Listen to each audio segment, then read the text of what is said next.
What is good? We're back. We're going to talk about some more rookies, but these guys have been kind of skyrocketing up the boards, if you may, but I feel like there's been some positive news on a lot of them, and we've been interested in them, but I wanted to kind of in or out, are you buying the hype, essentially, on these guys? Chev, how you doing, man? You know me, brother. Any day on this side of dirt's a good one. Amen. All right. I think we'd be remiss if we didn't start with Pat Bryant, right? I think, obviously got the quote shortly after the draft of, I wanted to say Marcus Colston, but it's, Michael Thomas. Michael Thomas, another good receiver another good receiver by Sean Payton, right? I don't know if he is or he isn't. I thought Pat Bryant was a pretty good receiver. I thought the combine really killed him. I think he's faster than that 4.6 that he showed on there. There we go. And for me, this one's really not even that much about ability. And I think the price point's still good. It's like third round, super flex side and premium for the most part, and mid third ish, sometimes early third. To me, Sean Payton has so much conviction in playing the guys he drafts that, we always joke of little Jordan Humphreys and, Brandon Johnson, and the list goes on and on of these receivers that just endlessly end up on the field. And maybe Vele's awesome, but Vele was one last year, right? They just end up on the field and they stay on the field a lot. Now they do have Mims, who didn't play a ton until the end of the season. They do have Troy Franklin, who's interesting, but those guys don't really do what Pat Bryant does. They have Courtland Sutton, who could be kind of considered Pat Bryant-esque, right? A little bit. Yeah. And then they have Vele, and I'm sure there's some other guys that I'm forgetting, and they've added Evan Ingram and RJ Harvey to this offense. So are you in or out on Pat Bryant buying the hype here? I mean, I've got to be in at this point. I mean, the price point's too good. I mean, we're talking about, pick 74 in the real NFL draft, and you're able to get him in the fourth round, currently in our ADP 401. So I have to be in. I was in on the film when I watched him play. I was like, oh, this is interesting. And this is a guy that nobody's really going to talk about because he's not, the numbers weren't gaudy. He had 800 yards and 10 touchdowns. He's a fifth-year senior, so he's a little bit older. But we have people who haven't adjusted for the COVID bump. So you're kind of talking out of both sides of your mouth. But yes, I am in on Pat Bryant because of the fact, like I said, Sean Payton, he's a Sean Payton guy, and he gets the comps, he gets the platitudes from all accounts, with the Broncos beat writers. He's lived up to the promise. And while there is some year one skill set Venn diagram overlap between him and Courtland Sutton, I think, like I said, we've talked about it a lot. Courtland Sutton's on the last year of his deal. He's in a contract year. He could be out of the picture going into his age 30 season.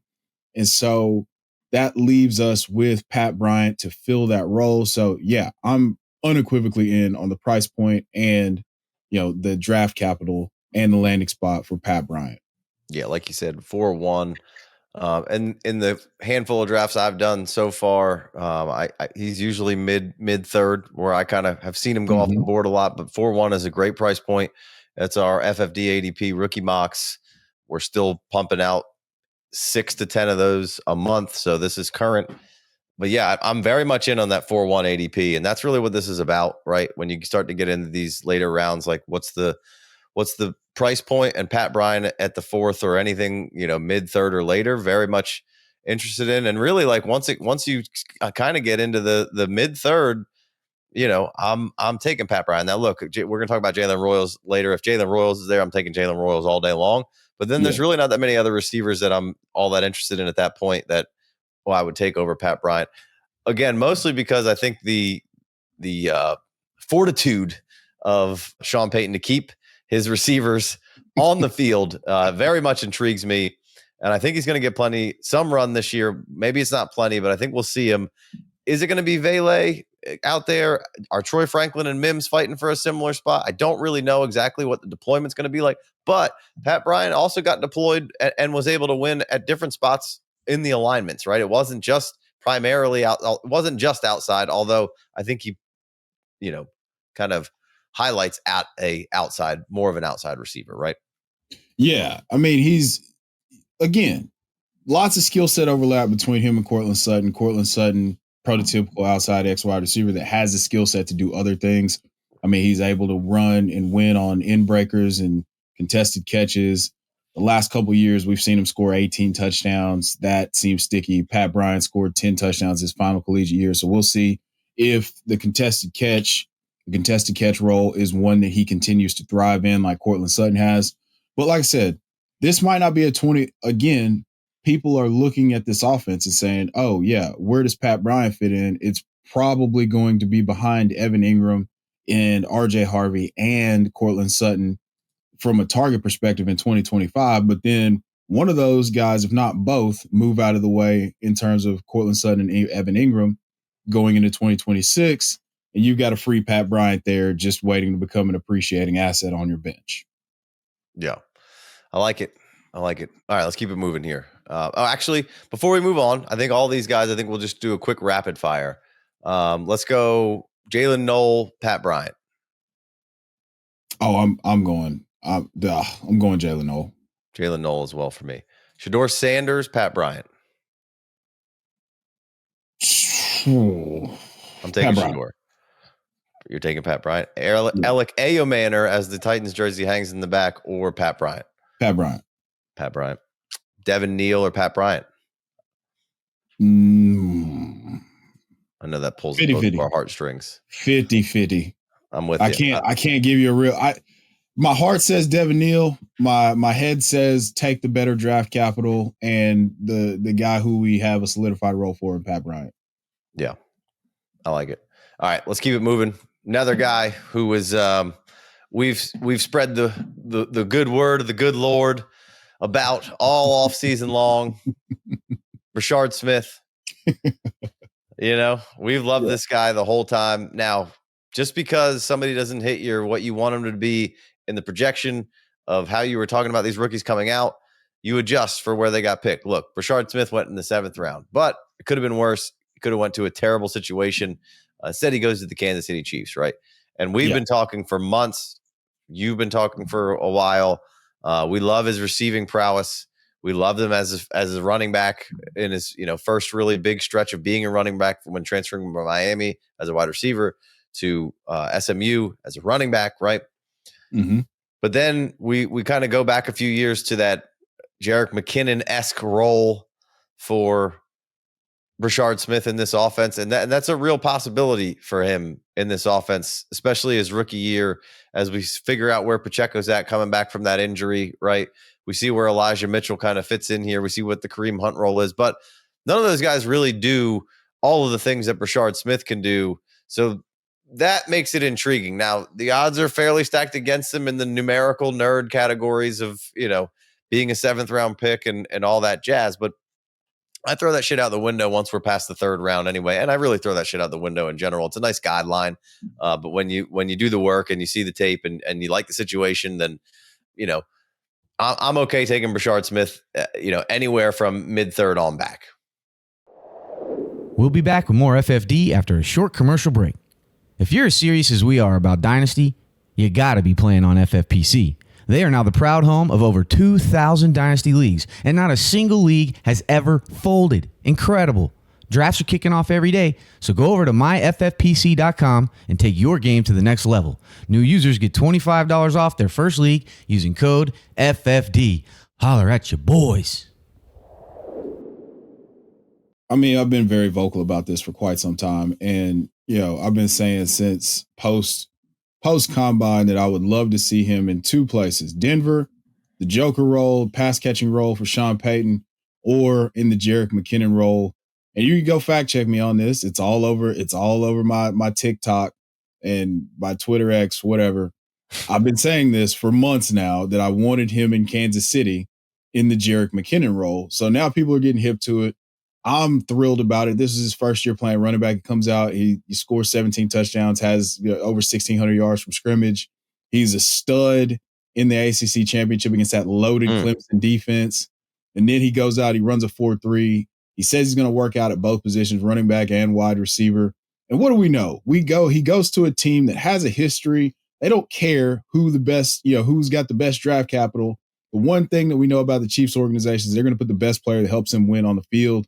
So we had 7th rounder Isaiah Pacheco take over for Clyde Edwards-Helaire a couple years ago. And now we're kind of in that same position. I'm not saying he's going to take over, but there is a clear path, a clear role that offense has been devoid of for years in Brashard Smith. So yeah, could it happen? Yes. I mean, he's going off the board at the 401 in our ADP, or excuse me, 402, pardon me, in our ADP. And this is free. If you're wrong, it costs you nothing. And I saw somebody list off all of the failed late round picks of the Kansas City Chiefs running backs. And it's like, yeah, but what did it cost you, bro? Yeah. It cost nothing. Also, like, list them off. Who gave a fuck about any of those guys? That's the thing that really kills me. It's like, you can make all these lists, but like, I don't really care about that. Like, I didn't care about those guys when they were on the list, but like, I care about, you know what I mean? Like, I didn't care about Felton and Prince and whoever the hell else I just didn't get, like, I was like, that guy's not any good. Like, I'm good, pass.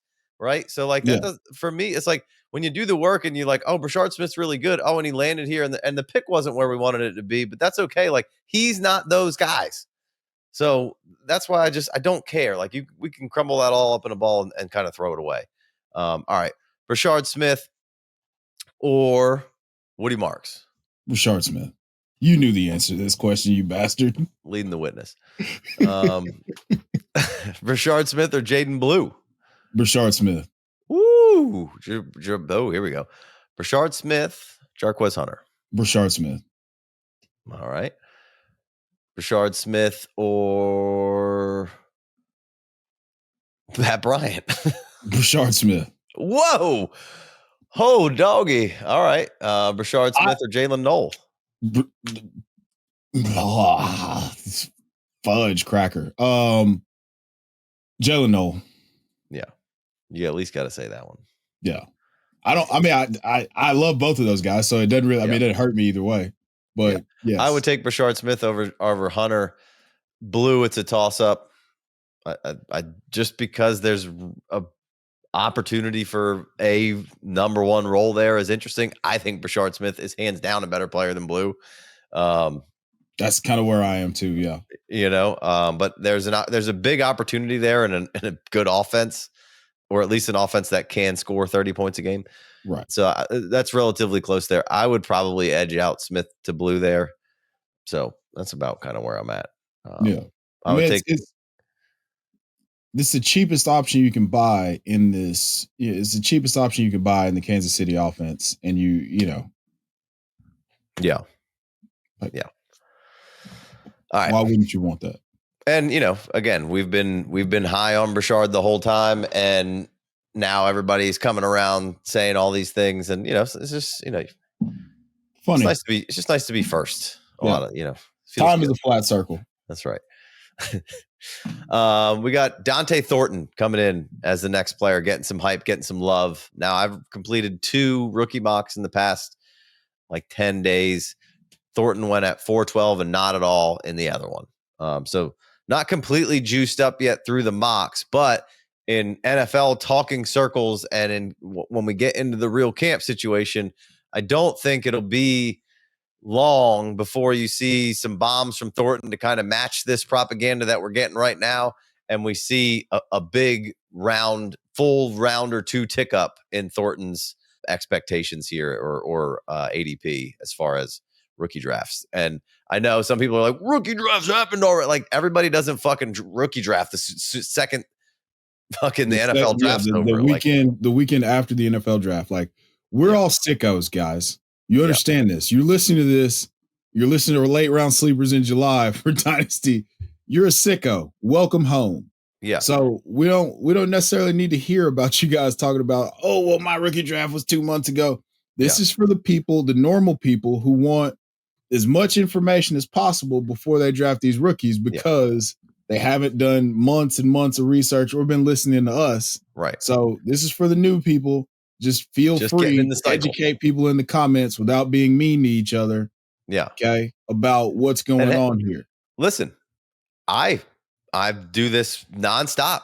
I prefer my rookie draft to be the 3rd week in August. I just do. I like it better. I want all the fucking information. Like, I would rather make the most educated pick or see somebody get injured or like, I want everything I can get before I make those picks. So I'm one of those guys. I prefer it later. Now, I have a decent amount of leagues. So some go right after the draft, some go in July. That's just kind of how it goes. I have enough where it kind of spreads through and it's fun. If I had my way, I'd do them all in August. I like it. I like it at that point. It's that's my favorite way to do it. But this is also, even if you're doing startups right now, these are names that you should be, filing away right now. And that if you're not in the sicko circles, that maybe you haven't really heard of these names, but they're getting a little steamed up right now. So are you buying the hype on Thornton? Yeah, I'm in. I mean, it's again, we're talking about cheap price points to where these are not going to shape hopefully this doesn't shape the direction of your team immediately in 2025. But if it does, it adds immediate value to the overall portfolio drink. It adds immediate value to your team, and you're able to flip that guy. I would consider it a win if you're able. Dante Thornton, who's going nearly undrafted, if he's a second round pick at the end of 2025, that is an unequivocal win. That's found money. So, or if he's a key piece to being able to tier up at a different position. So yes, I'm unequivocally in. We're talking about Dante Thornton. If you're not familiar, wide receiver, 6'5", 205, 4.3 flat, averaged 25 yards a catch, was a big play merchant on the big post and deep balls at Tennessee, catch and run monster. And we're seeing that the skill set is translating early. We saw it in rookie camp and then OTAs and then team, mandatory mini camp. You saw Chip Kelly talking about his skill set and how he was much more complete than they anticipated. So he's going to occupy that outside X role. He was running with the ones throughout. Jack Besh, notably, was running with the twos throughout. So we're seeing that role in the offense be carved out, and it's more of a skill set fit. We talked about skill set overlap. There's a lot more skill set overlap with Jack Besh and Jacoby Myers than there is with, Jack, or not Jack Besh, but Jacoby Myers and Dante Thornton. Dante Thornton has a very clear role that the offense is going to need. If it's the clear out guy, it just so happens he's 6'5", 205. He can jump out of the gym. He's a contested catch guy. And we're able to carve out that role. He's going to have a high ADOT, low target. So he might be a better best ball target right now.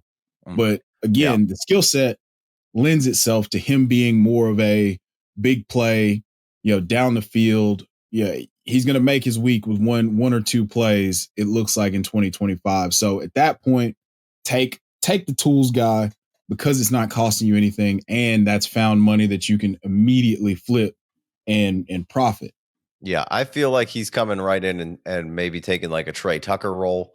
Yeah, he's taking Trey Tucker's role. That's the big. Who's just a smaller version of him, Correct. Yes. So I think that's kind of a good role for him to start off with. I view Besh as more of a possession guy, kind of like you were saying, like with a Myers kind of player. Myers, nobody's overtaken Myers in this offense. Right. He's going to have another great year. I'm a big Besh guy, but I Thornton's got to have a little concern for taking some target share and finagling his way out on the field much earlier than we thought. Dante Thornton, or we got more guys on this list that I want to compare him to, so I don't want to throw those guys out there right now. Dante Thornton or Jordan James? Dante Thornton. I'll take Jordan James. Dante Thornton, Ty Felton. Ty Felton. I'll take Ty Felton. Dante Thornton, Tesla.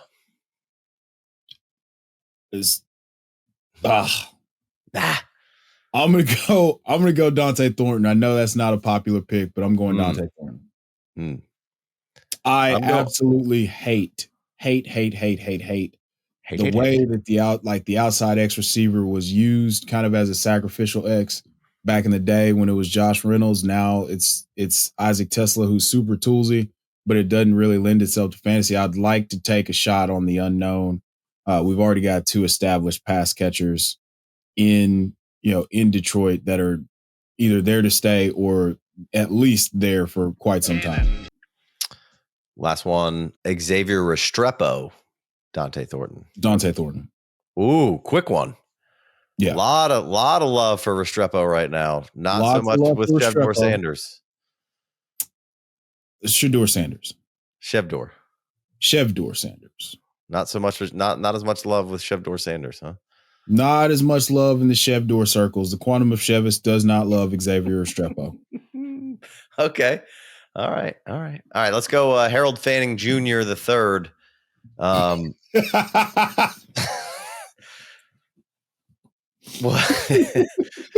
we got Joku over there who, when targeted and when involved, is a bear to deal with and is a very, very talented, good player. Getting into that 28, 29, 30-year-old range, and in the year of his contract, Cleveland's coming out and saying they want to play more 12, right? They want to play more different sets than being, what was it here? Let's quote the Yellow Legal, 72%, 6 overall and 11. That ain't Cleveland style football. They want to get back to what Cleveland does, what Stefanski does, power run game, or just a run game, a good run scheme, building off of those. And Harold Fannin and Joku seeming maybe the heir apparent for Joku, and maybe we can get both of these guys on the field at the same time as far as maybe in some bigger, more interesting sets.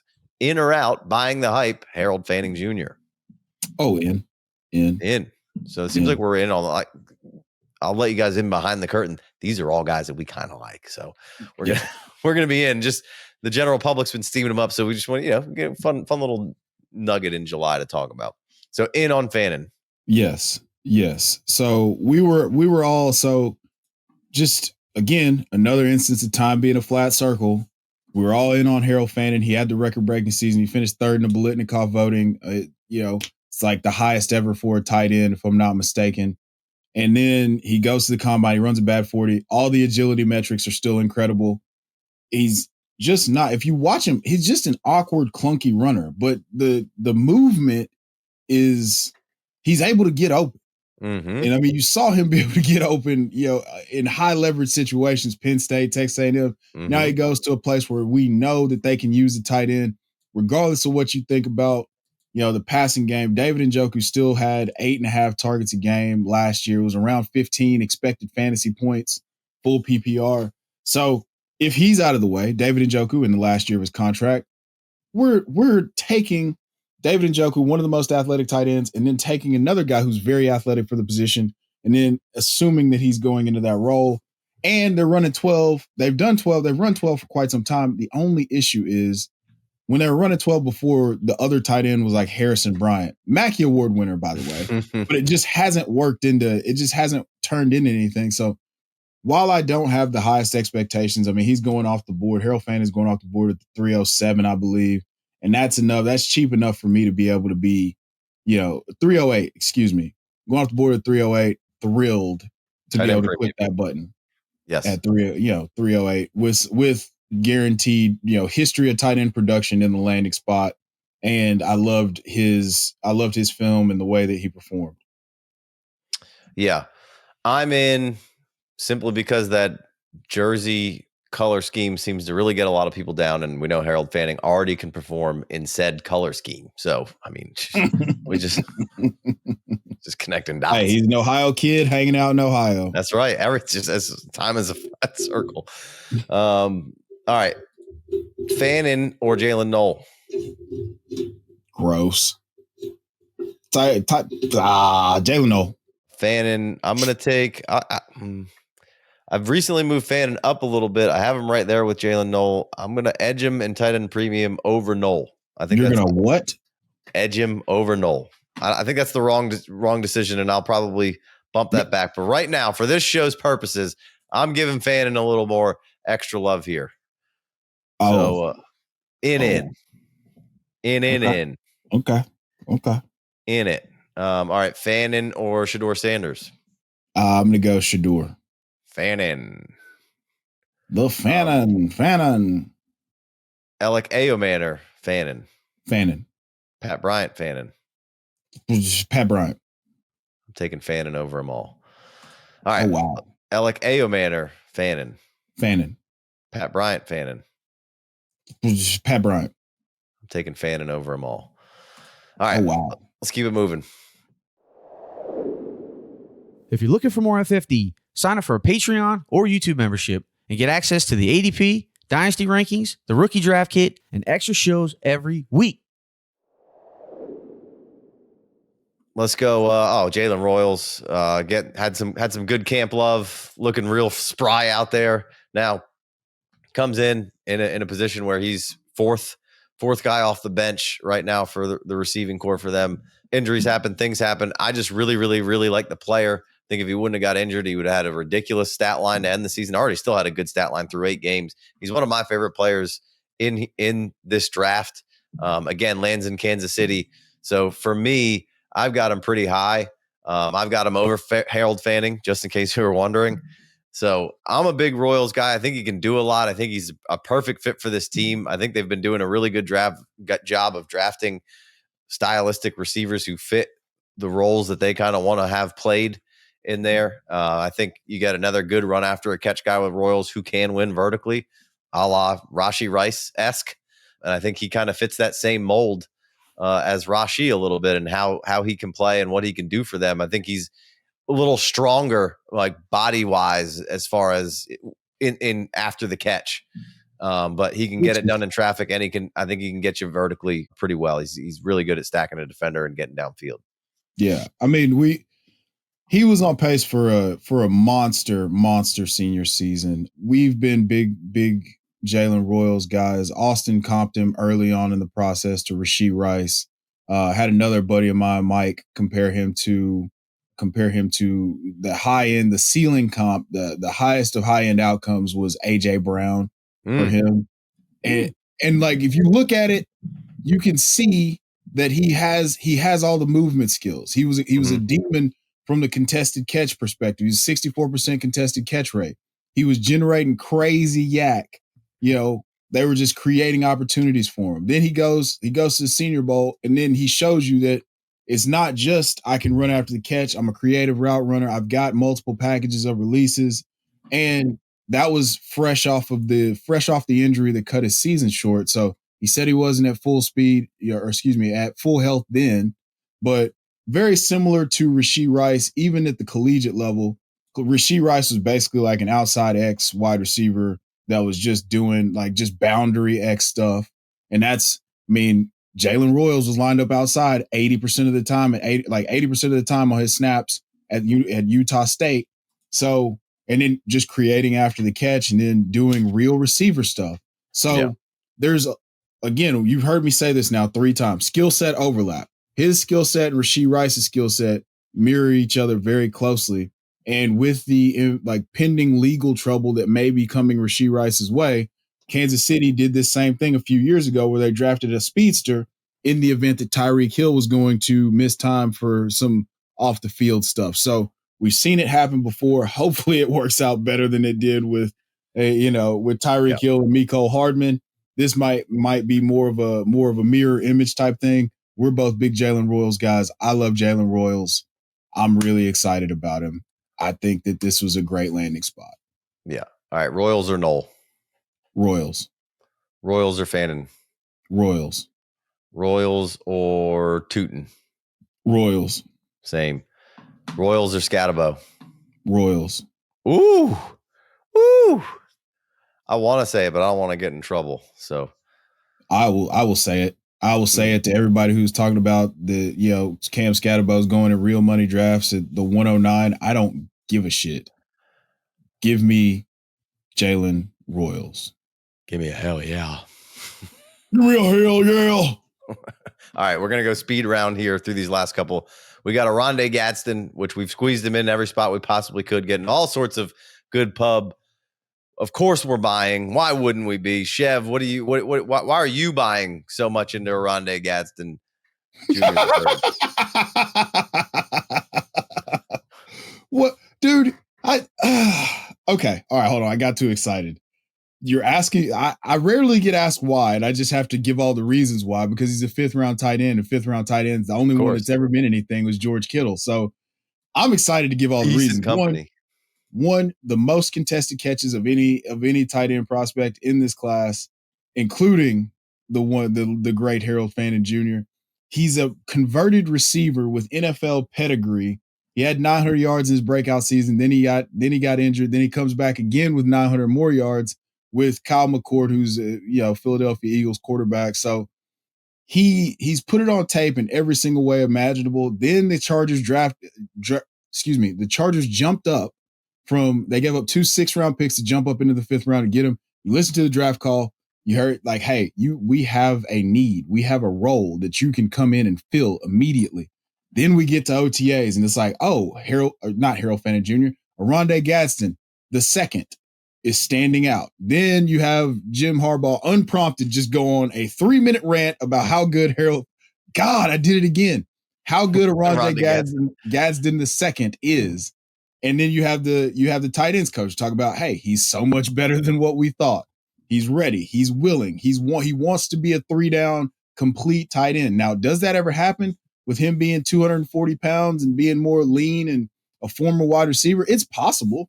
But also, we saw Mark Andrews break out in this role. And under Greg Roman, he was lined up in the slot more than any other tight end in the entire NFL.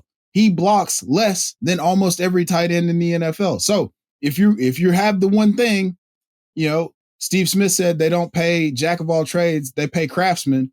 Mm-hmm. That's a thing that he could be a craftsman at and be an absolute matchup nightmare. And he's in the situation to do it. So much like Brashard Smith, he finds himself in a situation where he's lacking draft capital, but he's got a massive opportunity. And so that is why I am extremely bullish on I'm bullish on Harold Fannin, but I'm also ridiculously bullish, and he's my most owned dynasty player, Oronde Gadsden II. Sorry for messing that up a bunch of times, but seriously, I'm very, very excited about Oronde Gadsden. I can't wait for you to ask me this or that. We'll take the effing up the name for that nice soliloquy you just put together there. That was well said. We've been big Gadsden guys throughout this whole process, and it keeps getting a little sweeter every time we hear somebody talk about his name. And I think for me, that's a big thing. I like the player. I like the converted wide receiver aspect of it. I liked his tape. He can get a little bigger, right? There's room to add on to that frame. And then on top of that, it's the system. There has been plenty of tight ends to work out with Jim Harbaugh and Greg Roman paired together and separately. That this is something that I want to buy into that position, and there's really nothing solidified there. I think Conklin's a pro's pro, so I do think Conklin does stand in the way a little bit here, sure, at least to start the season, right? Because tight end's a tough position regardless, but I think they'll get him out there, get him doing some stuff, and we'll see some Oronde Gadsden semi early, but I think as we get down the stretch here, we'll see maybe a little bit more of him. But no, I like the situation and the scheme, and that's what really, really has me like. I don't care what the draft capital is; they like him. They moved up to draft him, and he lands in a spot that I really care about that tight end position in. That isn't, there isn't George Kittle there isn't Mark Andrews there, or before pre-injury Mark Andrews, or whatever you think about him now. You know what I mean? Like that good stalwart tight end that is going to get good usage. So I like that a lot.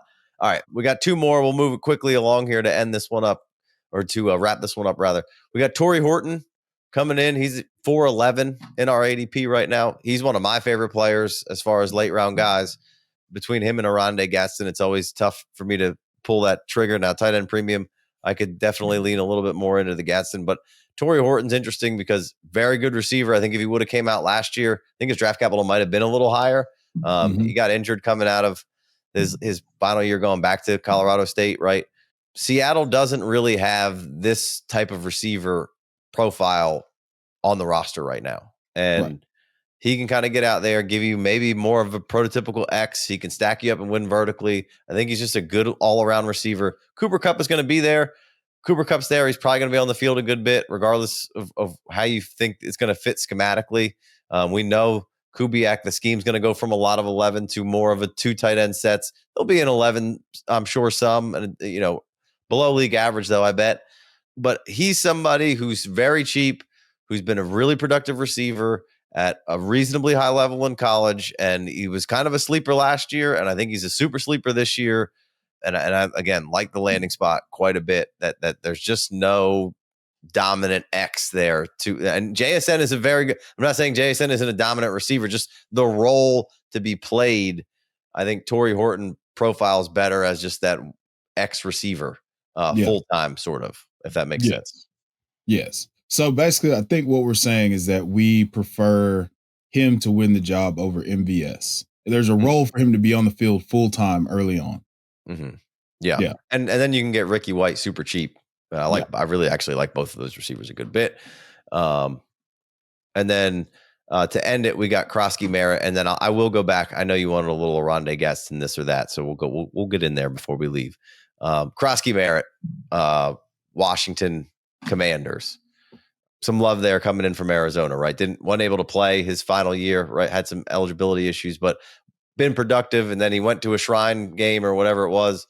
Loved him there, and now he's getting a little bit of buzz in Washington, where we know the backfield, I think, is fairly solidified with who they're going to start the season with. But both of those guys have been injured. Both of those guys have been off and on good and not great. And Austin Eckler's older, and Brian Robinson, I think, is just solid. I think that's what Brian Robinson is. He's solid, yet somewhat unspectacular. We don't know how much.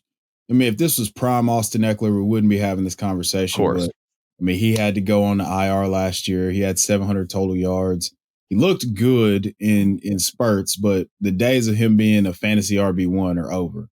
So I feel like with both of those guys going into the last year of their contracts, there's an open opportunity and invitation for a guy like Jacory Croskey-Merritt, who's basically going at the back half. Want to say, basically he's undrafted in almost every single draft that we have. I had a 5-round draft a couple months ago where I was able to snag him. He's not making it to waivers if you're in a league with me, but he's free. So you can go get him, and we could be looking at an Alfred Morris type rise for a guy come preseason if he's able to impress them enough. And we've seen the beat writers kind of give, just a steady positive drumbeat. Hey, this Jacory Croskey-Merritt offers something completely different to the offense than the other two guys. So just keep your eye on that. Again, these are all guys that are free, man. You're not having to spend a consequential team-changing pick, but I do believe they have the talent to change your team. I feel like I'm talking a lot, but still, like, I hope that if you made it to this point, I hope you're listening, because these are guys that cost you nothing in the roster, turn that roster spot over, and you could be turning that into gold very easily. Yeah, we're getting to the point in the season where we've had a long drought of not a whole lot of action happen. We're about to get some action. So again, these guys will get juiced up, and there'll be even more stuff to talk about. But we're kind of in that point where we're just about to get there, but we're not quite there. So we're just having a fun little conversation here. All right, before we leave, Oronde Gadsden or Brashard Smith? I hate you. I hate you so much. I'm taking Brashard Smith. Yeah. All right, Oronde Gadsden or Dante Thornton Jr.? Oronde Gadsden. Oronde Gadsden or Woody Marks? Woody Marks. Taking Woody Marks. Oronde Gadsden or Tory Horton Jr.? Oronde Gadsden. That's a 50-50 split for me. Yeah. If I'm in 50% of leagues, I'm taking one, 50% taking the other. Jarquez Hunter or Oronde Gadsden? Oronde Gadsden. Oronde Gadsden, Jordan James. I'm going to assume that's Oronde Gadsden. You know the answer to that question. Ty Felton or Oronde Gadsden? Ty Felton. All right. Will Howard or Oronde Gadsden? Oronde Gadsden. Same. I like Will Howard a lot too. Yeah. Oronde Gadsden or Pat Bryant? It's not that high, right? No. There's no reason. You don't. I mean, right. Yeah, and some of these things there is no reason. We're just playing this or that. Yeah. I mean, these are, again, you just named off guys who all seem to have an opportunity, or we could talk ourselves into carving out a role. Again, we're like 4 days away from the Chargers opening up training camp. They open up July 12th. I think they're definitely playing the Hall of Fame game. I forget who they're playing though. I don't remember either. Yeah, we're 4 days away from them opening up training camp. By the time you see this, they might have opened up training camp. It opens up July 12th for those who are wondering. Yeah. So we're close to getting 8th. Yeah, July 8th right now as we record this today. Hopefully nobody watches this or sees this and says, I said that 3 days ago. Yeah. So we can so yeah, I'm pretty confident in these guys because we've done the work, we've done the film evaluation, I have staunch opinions because I've gone through a bunch of tape and said, hey, I could see how this works. Yeah. And if it doesn't, it doesn't cost you anything. Yeah. I'm with you, man. I like it. It's a fun episode. You know, it's a silly part of the season. So, but I think these guys are all interesting, and we've liked them for most of these guys for quite a while. But it's nice to see them getting a little steam. We'll see if that steam continues by the time we're doing this again in the end of July, August territory. So, Chev, where can we find the rest of anything that anybody wants to know about Chev? Google Earth.